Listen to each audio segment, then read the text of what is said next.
Today we're going to make bread, and I know a lot of you, or at least I have in the past, have tried making bread and it hasn't been worth all the effort to put into it. Well, a few months ago I was visiting a friend in Panama who was struggling on how to make bread for his restaurant, and he found this amazing recipe. It's very, very simple.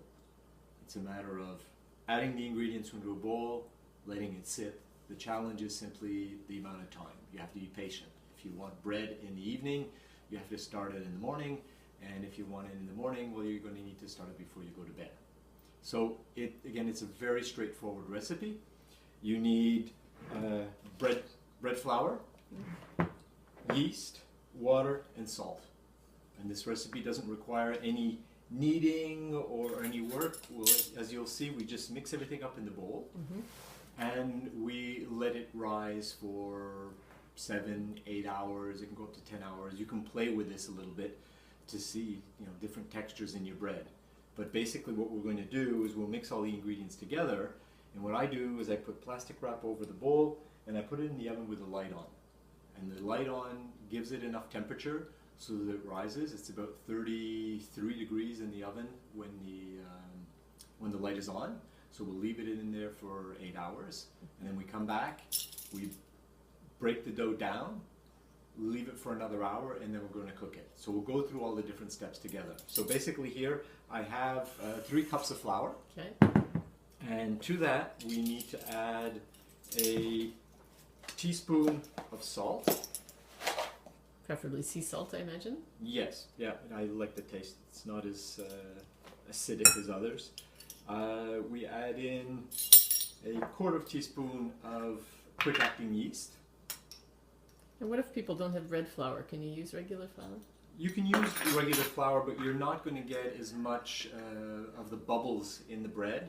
The bread flour has more gluten in it, and that's where you get the stretchiness of the French bread. This will turn out to be a niche that you get at the bakery, as good as what you're buying from them. It really is surprising. So what we want to do before we add the water, we want to fold in the dry ingredients into the flour. Let's get that in there. Because again, we're not going to be doing much work to the dough, so we want things to be spread across. So I have a 1.5 cups of water. Okay. And again, this is important also. If you can use bottled water rather than tap water, because of the chlorine and depending where you are, the fluoride, those things affect the yeast action. Okay, or filtered? Yeah, or filtered water, but one that has the least amount of chemicals possible.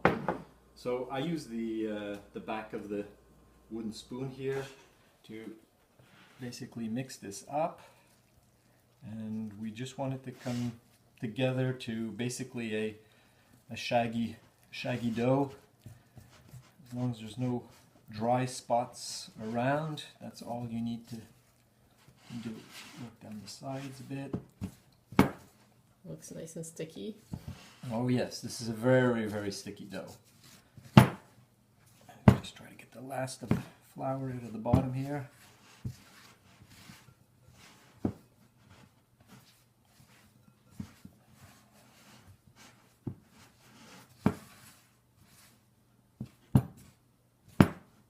So this is basically it. We have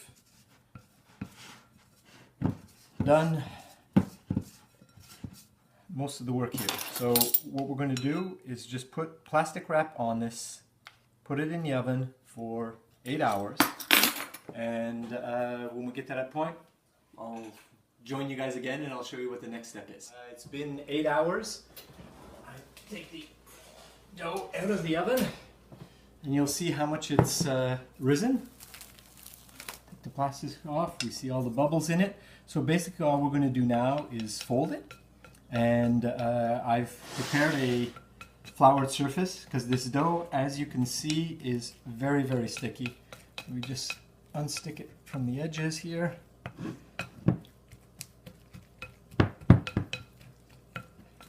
Okay, let's get it onto the floured surface. Takes a little bit of work.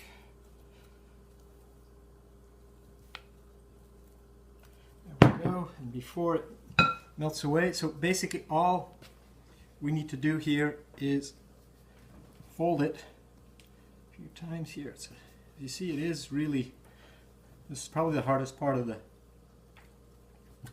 dough. So so this is the equivalent of the kneading that you would normally do. So you just need to, You're kind of folding it. yeah, so let's try to get it under control here. So basically, I'm folding it up once like this. I'm folding another time like that, and like this, and this should do it.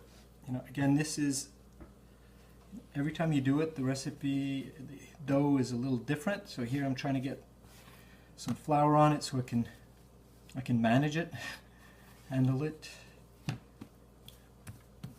and then you're going to put it back. Okay, so what I need to do is I'm going to put some cornmeal in the bottom of the dish so that it doesn't stick as much when it's in there. So when I remove it to put it in the oven, I'll be in a better situation. Okay, so we grab this and just plop it back in there. Yeah, this is probably one of the messier ones I've done. Yeah, it's usually not this sticky.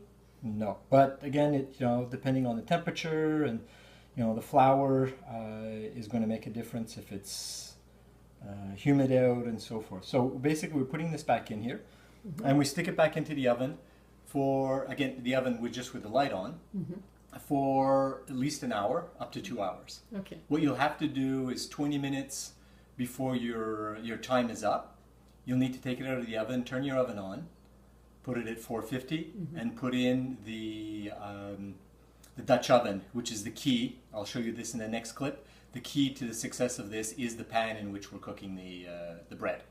So I will see you in an hour. It's been an hour. Our dough, as you can see, has risen back up again. So now basically what we're going to do is we're going to break it loose and add it to the pan. The pan has been in the oven for a half hour. You really want to make sure that it's as hot as it can be. We'll take it out here. And this is the key. It needs to be a very heavyweight cast iron type pan. You see how hot it is. I'm just going to sprinkle a little bit of cornmeal in the bottom to try to reduce any risk of sticking. And now I'm going to take the dough here, break it off the sides. We're going to drop it in to the pan, and it will cook for 30 minutes covered, and then we will cook it for anywhere between 10 to 20 minutes without the cover to brown it. So okay, this so is it just settles down itself? Yep. You don't You have just to do anything? Yeah. You just need to be very, very careful that you don't forget that this is scorching hot. So here we go. Put that in there. And again, it's on at 450? Yeah, it's on at 450, and we're going to set the timer for 30 minutes. And we'll see you guys in 30 minutes. Bye. Okay, it's been 30 minutes. So if you want to come over here, we'll open it up and see Oh, it smells so good. what it looks like. There we go. Wow. So there's basic loaf. Nice. Now the next amount of time is used to crisp it up to the way you like it. Okay. I figure for my tastes, I don't like it too crispy, so I put it in for another 7 minutes. Okay. It browns it a little bit more, gets it a little more crispy, and then it's ready to eat. Great. So I'll see you in 7 minutes. Okay. Okay. Well, welcome back, everyone. It's been 7 minutes. Let's get the bread out. Guys, look. Oh my. See, beautiful, beautiful color on there. Amazing. And